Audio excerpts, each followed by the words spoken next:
I'm Tami McCarthy. And I'm Becki Fleischer. We're two soul sisters on the front lines of growth and transformation, getting real about it all. You know, sometimes we're totally in our woo-woo groove, walking on light. Yep.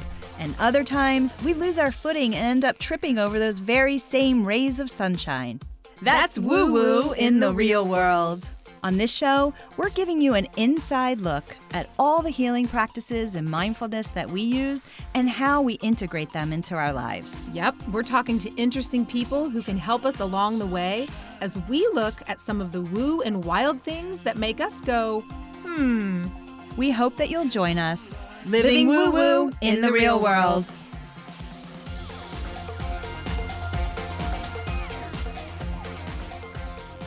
Hey everybody, welcome back to Woo Woo in the Real World. Hey Beck. Hey Tami. So it's a giveaway when we're actually filming this because we're both wearing red. Mm-hmm. The day of love, the day of the heart. Yes. So thanks for spending Valentine's Day with me. Thank you. This is a highlight of my Valentine's Day. I have this. I'm going to do a walk with a girlfriend and dinner with my son, and it's a good one. Yeah, and it's gorgeous outside. So yeah, I mean, it's so nice outside. So Dan is traveling.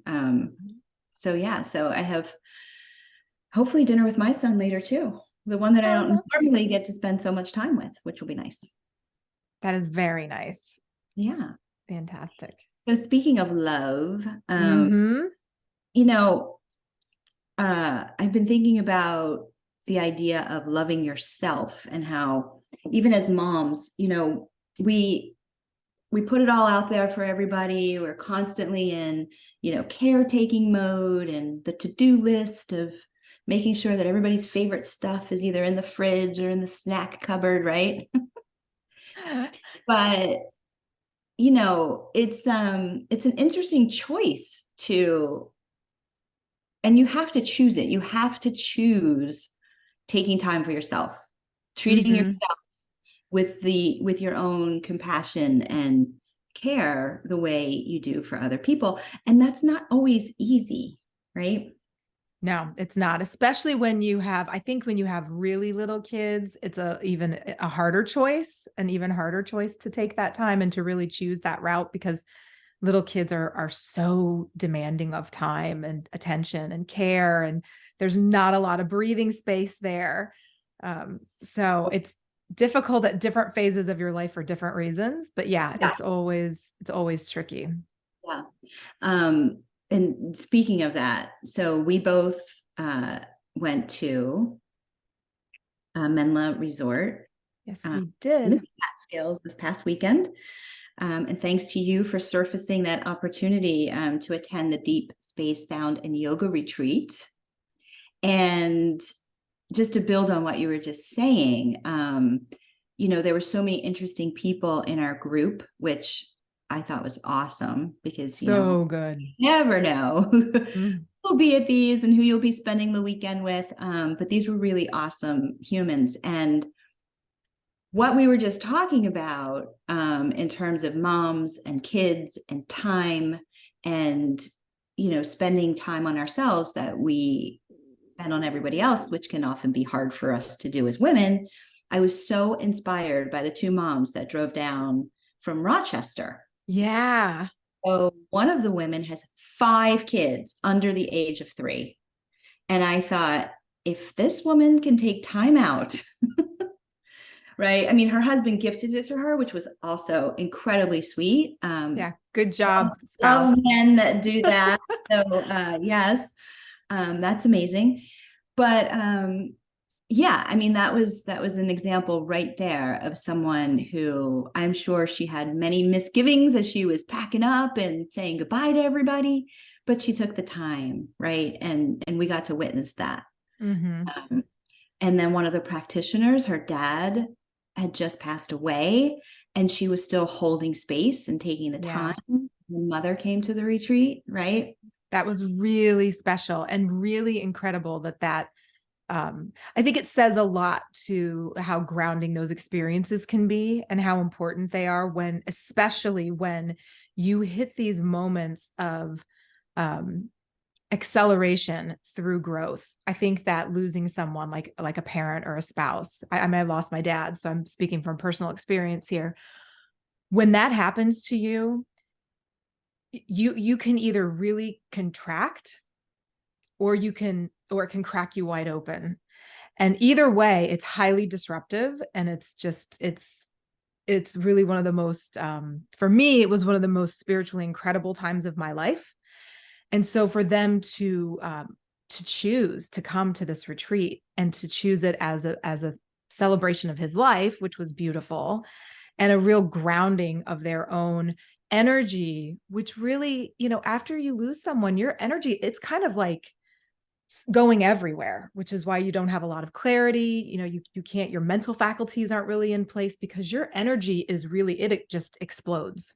Your heart really explodes. The deeper your love was, then the deeper the grief is. So it says a lot that they chose to come, and knowing the power that retreat would have for that grounding and that kind of sacred space of healing. And the number of times that her mom, who lost her husband, said, "This has been so healing. This has been so healing," was just really touching. Yeah. Really powerful. She's a really amazing woman. Amazing. So the last time we recorded our last session was all about setting intentions. And, I've been really trying to honor that.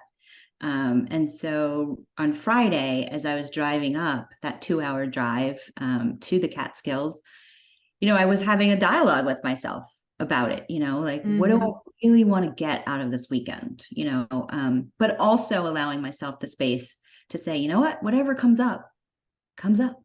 Yeah, right. That's what it's going to be.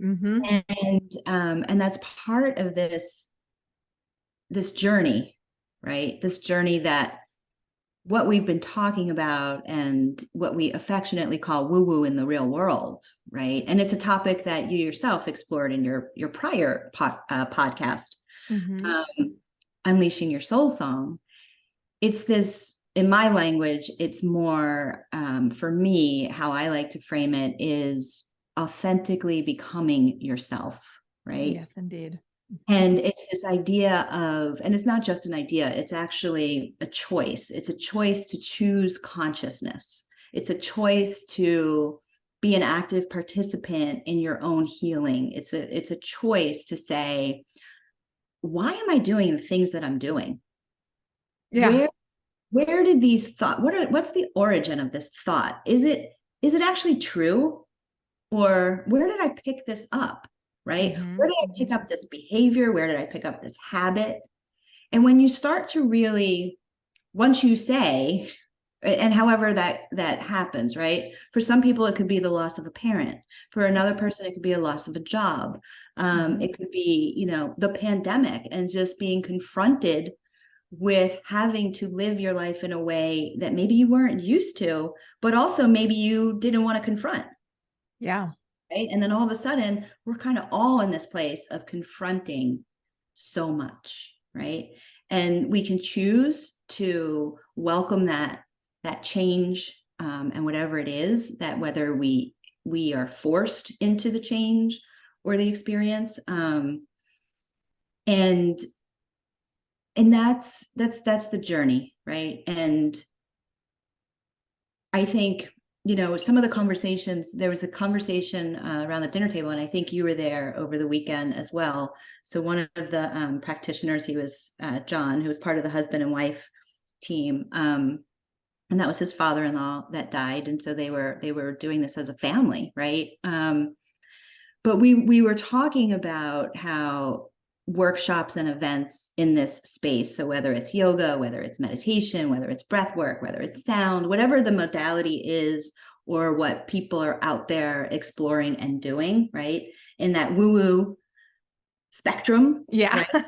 Whether they're new at it or advanced at it, where a lot of the conversations were, I may have had 20 people in my workshop, a couple of years ago. And now there's so much demand, and so many people, 50 people, 60 people, 80 people, hundreds of people participating in workshops, retreats. And there seems to be this collective energy or energy in the collective around transition and change, and trying to figure out what actually brings me joy, what actually do I want to be putting my energy into, versus I'm just putting my energy into this because, you know, I want to please my mother, I want to please my partner, I don't want to disappoint this one or that one. And so I found that really, really fascinating, to kind of explore all of that a little deeper. Yeah. And yeah, I mean, just kind of the origins of, and once you know, if you take a macro view, it could be really overwhelming. But what I'm really working on in this part of my journey is, what are the small things that I can do that make me feel like they're having an impact, or I feel like I'm not biting off more than I can chew, you know? Yeah. Yeah. Same. I'm in the exact same spot of it. I think most people are. I think when the pandemic, obviously it was the great reset, a big contraction. And so there's always, you know, for every opposite, there's going to be the, you know, you're going to go to the other side of people really kind of reevaluating. So it's not terribly surprising, but it's also kind of right on time, because if you listen to healers, if you talk to people who are in this space, they talk about how we're moving from the age of information to the age of intuition. Yes. And so I think there is a collective evolution that's happening. And I think that's why we're seeing a lot of our systems that are not able to keep up with that type of evolutionary change from information to intuition, because we're really, as a society, we're really set up on information. We are a very head heavy society, definitely not a heart led society. And intuition is a heart led stance. You know, it's a different posture. And so I think individually, we're seeing people really feeling that shift and moving toward that shift. And it's just going to continue to ripple through our organizations and through our societies. But it's probably going to be a really slow process, but it is fascinating to see the numbers going up and the people having conversations, and, you know, even looking at my own life. And we've talked about this, you know, I mean, 10 years ago, if you would have told me I would have been like swimming in these waters, I would have been like, you're out of your mind. You know, because I would have said, I don't have time for that. Who has time for that kind of, you know, woo woo thinking? And really it goes back to what you were saying about, it's a choice. It's a choice about where you spend your time. And it's a choice about, it's a choice to heal or not heal. And one of the things I think that can be confusing when we think about healing, a healing journey, is, you know, what exactly does that mean? What's it mean if you're on a healing journey? And to me, it's not so much about fixing anything that's broken, because I don't believe that we're broken. I believe that we just are reclaiming our wholeness.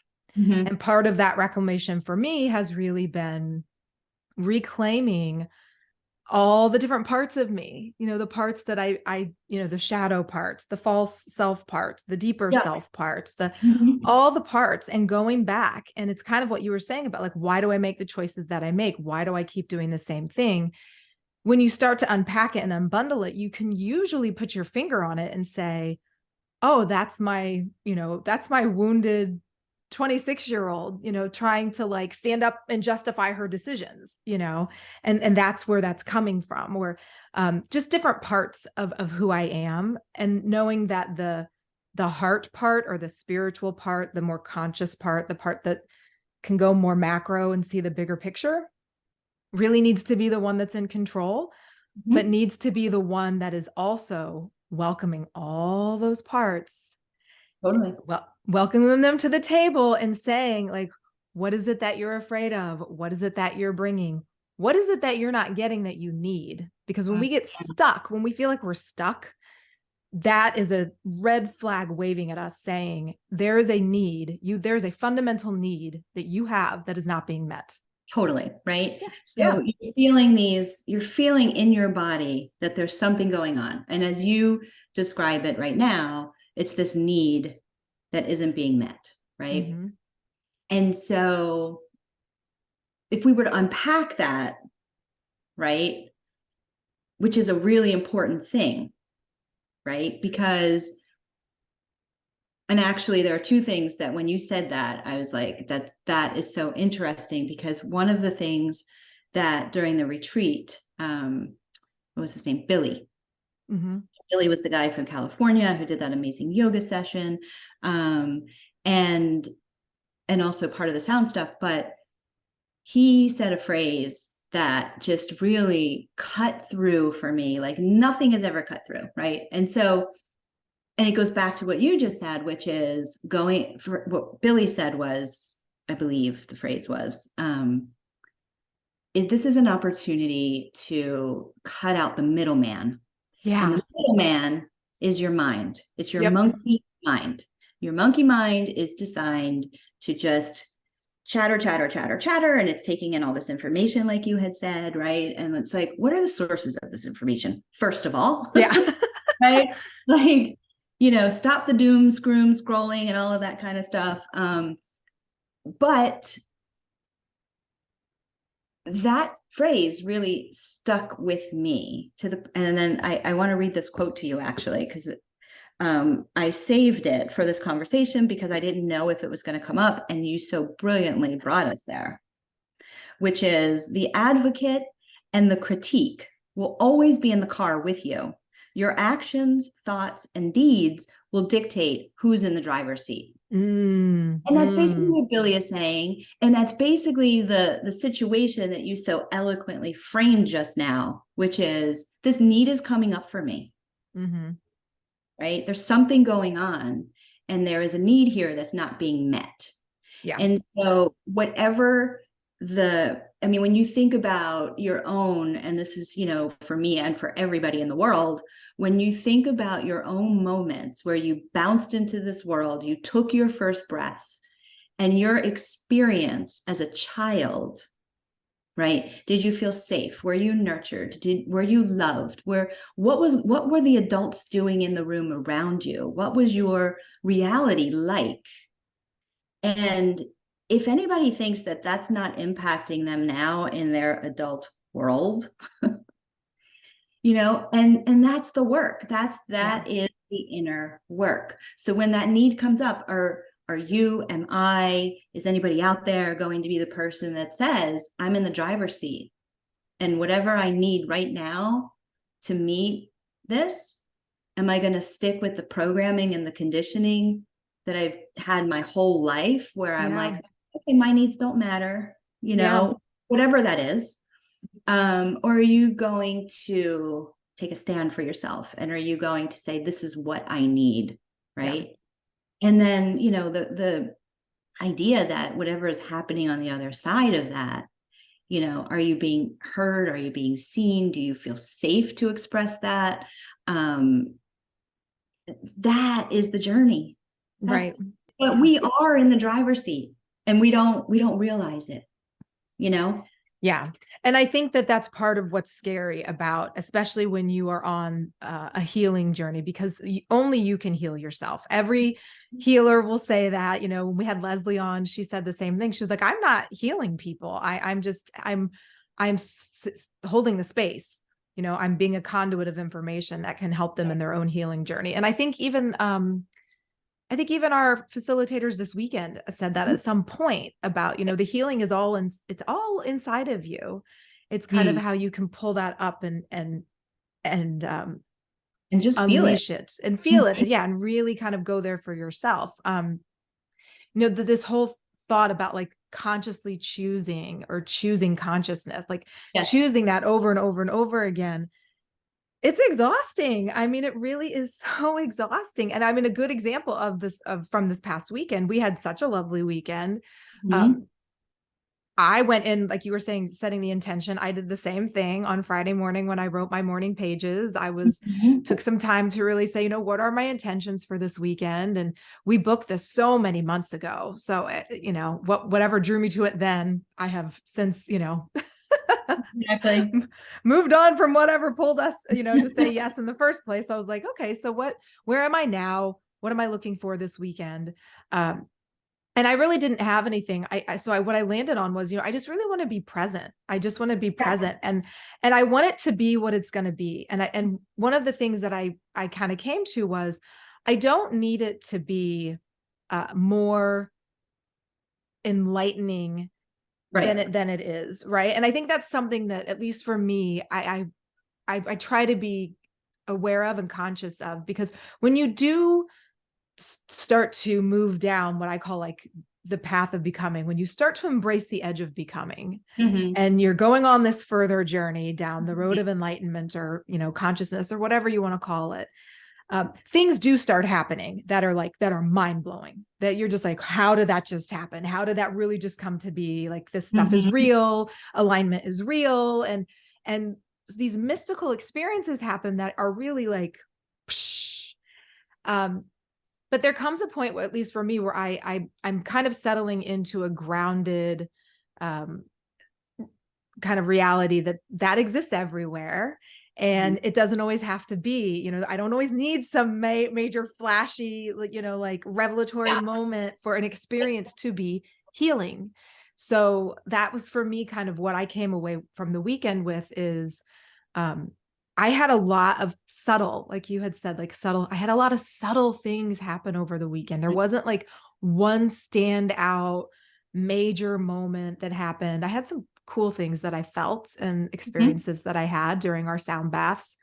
Um, but I didn't have like anything that I would be like, oh my gosh, wait till I tell you, you know, you're never going to believe, which I feel Mm-hmm. like I have had those moments, right? Mm-hmm. Um, and it was still completely healing. It was still Yeah. very healing. Yeah. Yeah. No, for sure. You said something a moment ago, which is really, for me, what I flashed on was um this idea of signs, and like we've spoken about that as well, right? Mm-hmm. And you know, we could be out there looking for signs, we could be asking for signs, but ultimately, you know, what are we going to do about the sign, Yes. right? Yeah. And I haven't really been a person that has necessarily like asked for signs. But whenever, and I've had powerful experiences around, oh my gosh, like whoa, like that feather that showed up on my porch one day, or you know, whatever, and it wasn't windy or anything like that, and this was this giant feather, but that's a story for another time. But when I set the address in my Google Maps on Friday morning, to Mm-hmm. go up to the retreat, so I put the address in and I hit start. And then when it popped up on the screen, it said 111 miles. So that's 111, right? Yep. And then all throughout the weekend, I would see ones, right?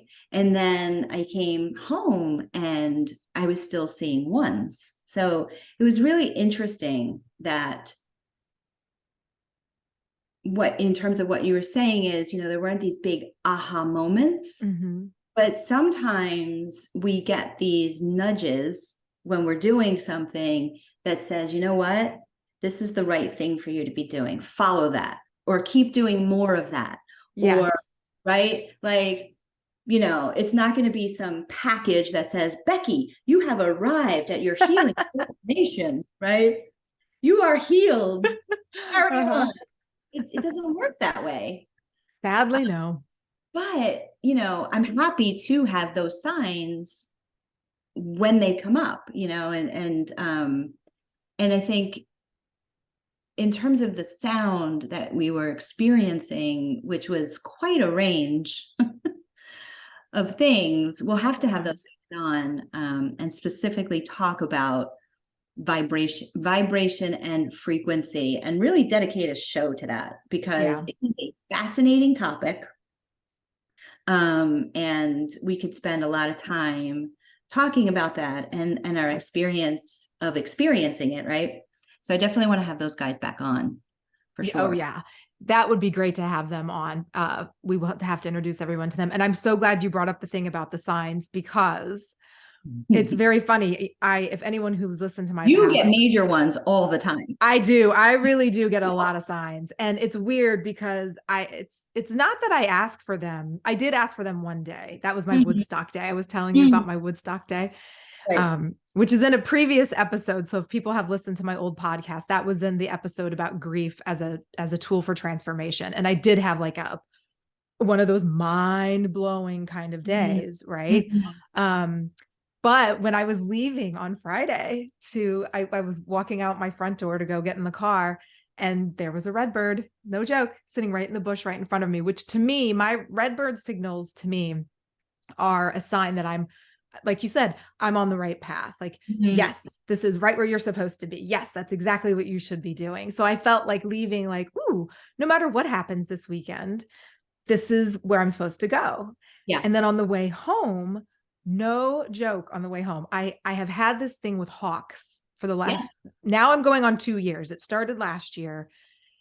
It's going on year 2 here. And I have, for the life of me, not been able to figure out what the hawk is about. And I mean, Mhm. it's intense with the hawks. I won't go all into it, but like the Mhm. hawk legit dropped a bird's nest, just so everyone knows, like dropped a bird's nest 10 feet away from me one day. It was incredible. Like right when I was thinking about like, That's what just are all so these, wild. yeah, what are all these things Yeah. with these birds? Anyway, but I saw on the way back no fewer than 10 hawks.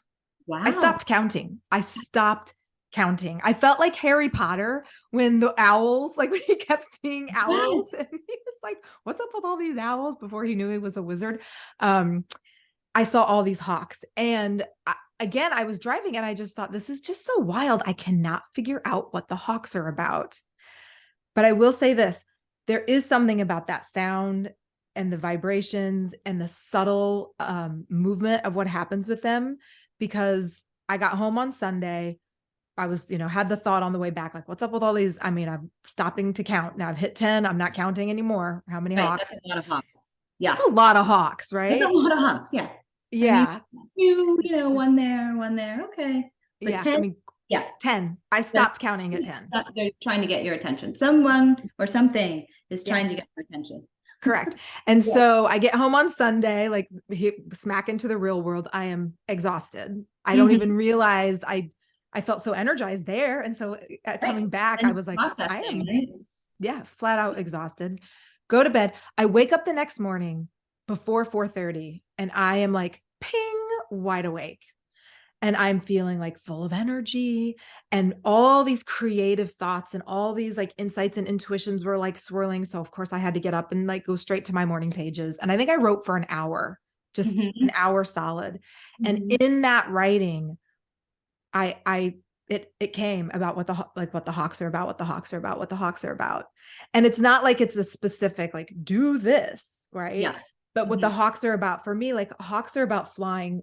It's about raising your sights. It's about getting above and taking a bigger picture view.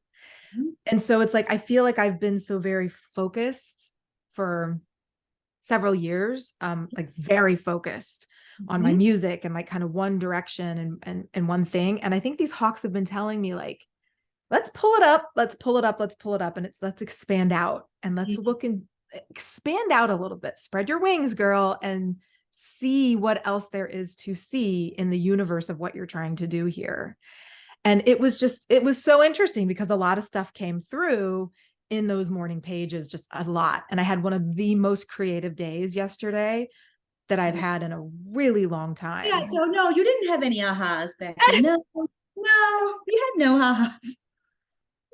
More like magical moments, like at the retreat, like Right. when I was I know, at the but retreat, that's the I was thing. just You kind of don't like, know when it's gonna come. You don't know. yeah, I guess that's my point. Yeah. Like Yeah.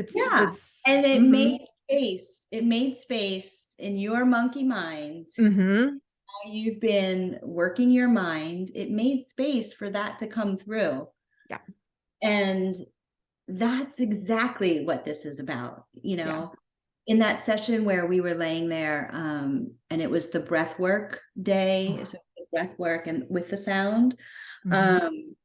And there was a moment in the breath work where we were doing like the two quick ones in and then the quick one out, like as Oh, yeah. rapid as you could do it. Mm-hmm. And my body was tingling from head to toe. I could feel just my cells just all waking up in every nook and cranny of my body. And I was in tears the entire time, right? So just breathing, we take for granted, right? I mean, what Mm-hmm. a gift it is, right? That's the whole connection to everything. But it allows you to create all that space for the emotion that's somewhere in your subconscious, that's somewhere buried down, that's some type of trauma or experience that you had, in this case, I had in my life. And to get this stuff up to the surface, to feel it, to release it, and then to have the clarity or the confidence or the space or the bird's eye view or whatever that is for each person that was there. So we were like 15 or 20 people, right? And then anybody that experiences this type of thing and then goes in and does the inner work.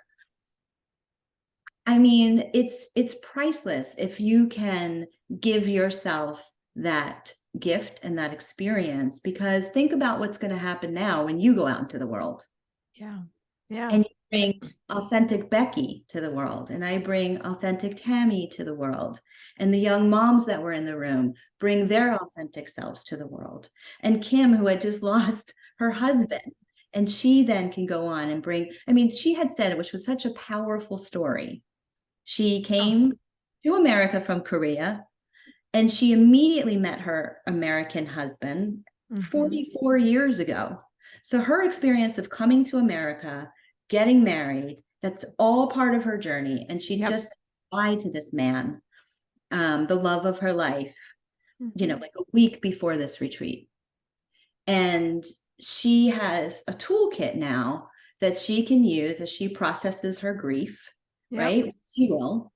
And it's just incredible. And this choosing consciousness is about that, because otherwise we walk around getting resentful, feeling angry, not being our true authentic selves, no boundaries, having people Yeah. walk over us, take advantage of us.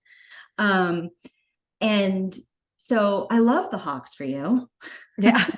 And I guess they're going to keep showing up for you, which is awesome. Until I get the message. They're Yeah. Until you yeah. decide, like, this is what I'm going to do with this now. Yeah, absolutely. Yeah, I love what you were saying about like making that space inside of you, Yeah. because really more than anything, that's what it did. And to tag on to what you're saying about the tools, right? So it's so all of this is so, I love the word, the word and, you can make the space, and then you need to have a tool to help you dig out, now you have space to go dig, right? So now you need a tool to help you go in there and dig. I think that one of the, I guess maybe that's why I brought it up about like nothing remarkable happened at the retreat for me, right? But it did create a calm, and it did create some kind of shift in a space making, that then I did have tools, right? I do have practices that I engage in regularly that I know help me unearth things. And so it's just so important for everyone to find, what those are for themselves. And it doesn't have to be a retreat, a whole weekend, if that's not what your lifestyle accommodates, right?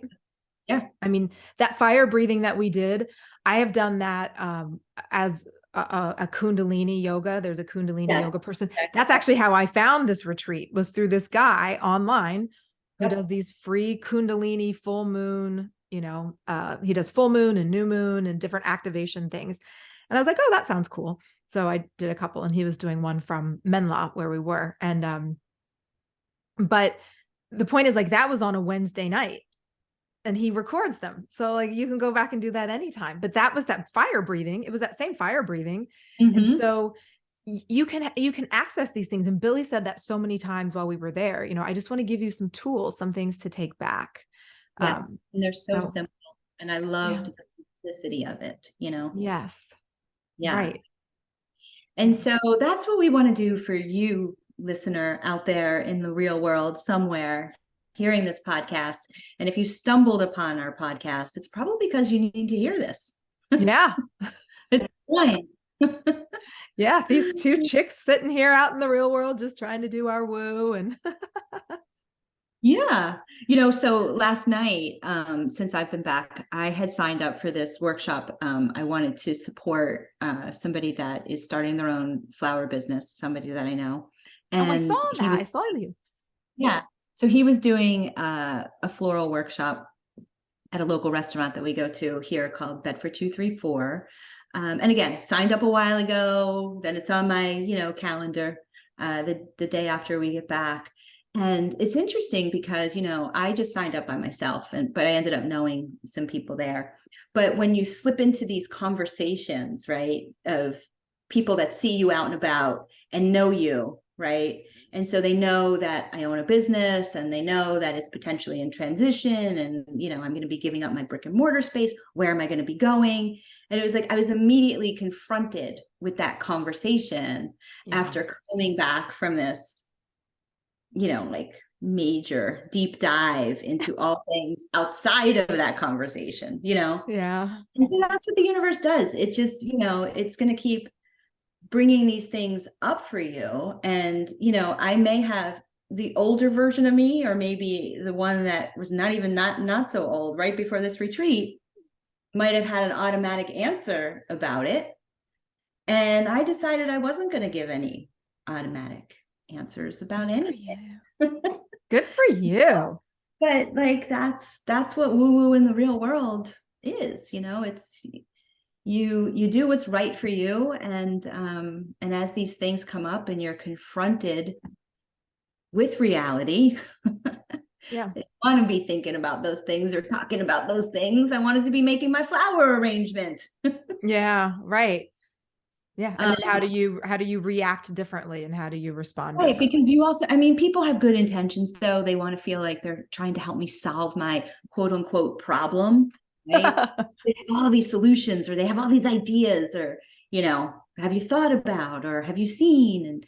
And it's like, yeah, I have seen these spaces out there and I have thought about these things. But I think when I was laying on the floor in the Catskills this weekend or being gonged, That's right. something else came up for me. And I think I'm going to go follow that.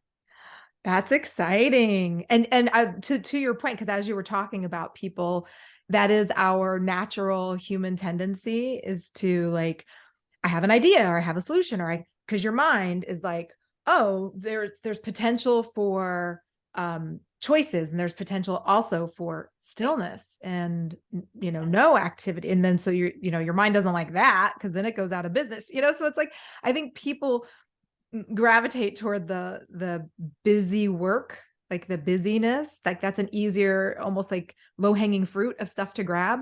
The habits, the conditioning, right? Yeah. It's easy. Right. Yeah. Versus laying still on a yoga mat for an hour and a half at a time and seeing what comes up. Like, whoa, that's actually way scarier than staying in motion and trying to just continue to do. Correct. Yeah. Correct. Because I think you said it a couple episodes back. We can keep ourselves busy. The mind is really, really good. And we as humans are really, really good, right? First thing we do, wake up in the morning, what do we have to do today? And but if eventually this stuff is going to come up and smack you in the face and say, time to deal with it. And that's when the journey begins. You'd said something at the very beginning of this episode that is somewhere where I am, which is in kind of coming back to full circle with this conversation about doing. I have really been looking for, lack of a better term, like metrics of like, how will I know when to say yes to something and how will I know when to say no to something? And so it's been planning self, right? Yeah, there's the planning self. And like, it's important though, because I think it's very easy to just continue to say yes. And then you do get so busy doing that you've clogged everything up and there's no opportunity to do maybe what you really want to be doing. And so, I've really been working hard recently on, like you said, like setting intentions. And in our last episode, we did that bay leaf Mhm. exercise that you brought, that practice, which I loved so much. I was like, let me keep my fire bucket that you lent to me. And I've been doing bay leaf intentions almost every day since that last episode. And the new moon is this weekend. And so I'm going to Right. go outside and bury my bay leaf ashes that I've been burning with all Mhm. my intentions. And I've been keeping my intentions really very minimal, just like my intention is to have clarity. My intention is to, feel a yes, not just say a yes. My intention is to Yeah. align with my core So, values. yep. Yeah. So like things like that, things that are really trying to help me slow down and get more clarity around what I want to say yes to and what I want to be in relationship with in my life. Mhm. So a lot of that's been coming up, and it's just been really, it's been a nice time, I have to say. Like it's a nice time to sit back and look at that values alignment, Mhm. revisiting my core values and really using those as a good metric and a good tool. Wow. Yeah. That's So awesome. yeah. So good Wait, stuff happening this I month. want to wrap up this segment with feels like we're drawing to that moment, We are. because that is just so 100% spot on about intention and feeling, right? And Mhm. these kind of simple messages, and even like your simple intentions on your bay leaf, right? And what I was responding to this weekend was the simplicity of um, go around the middleman.